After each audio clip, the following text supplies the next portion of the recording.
Український технарь.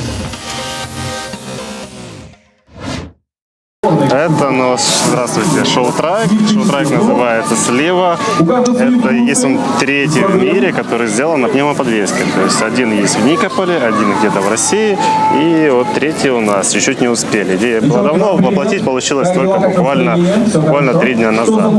Собирали его буквально за 5 дней, чтобы успеть на выставочку. Есть какие-то недочеты, но в целом велосипед очень классный, нам лично нравится. Стоят подушки, пневмоподвески, подушки с кабины Renault Premium, кто знает, поймет, маленькие такие. Стоит ресивер центральный, 3 электроклапана, 2 на подушке, на подъем по спуск, и 1 на дудку. Дудка, собственно, работает. Что еще про него рассказать? Где вы посмотрели идею? Были мы на выставке в Запорожье, есть ретро, как Old Towerland, только в Запорожье, не помню, как называется, Запорожские врата называется выставка, там был трайк, простой просто на колесах, ничего сложного. Мы его увидели, а так как связан с пневмоподвеской, мы решили сделать именно вот такое вот. Думали, будем первыми, но чуть-чуть не успели. Первый Никопольский, это тоже наши друзья, сотрудники. Мы вот сделали третьим.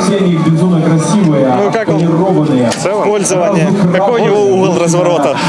угол разворота еще ничего не замеряли. Цифр никаких нет, то есть ни высота минимальная, ни максимальная, ничего не делать, да, как только приехали на выставку и сразу же в пользование людям, все катаются, все пробуют. Вот сейчас доломали немножко вилку, как-то так получилось.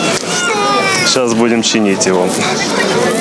Ну и максимальное расстояние, которое вы на нем проехали? Расстояние здесь я проезжал.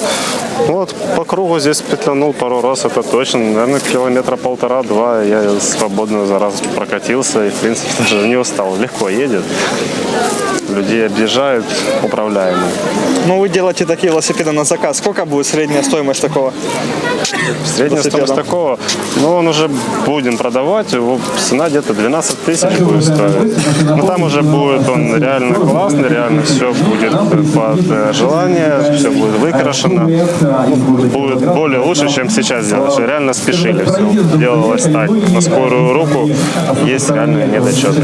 Ну, если по-правильному делать, сколько занимает процесс постройки?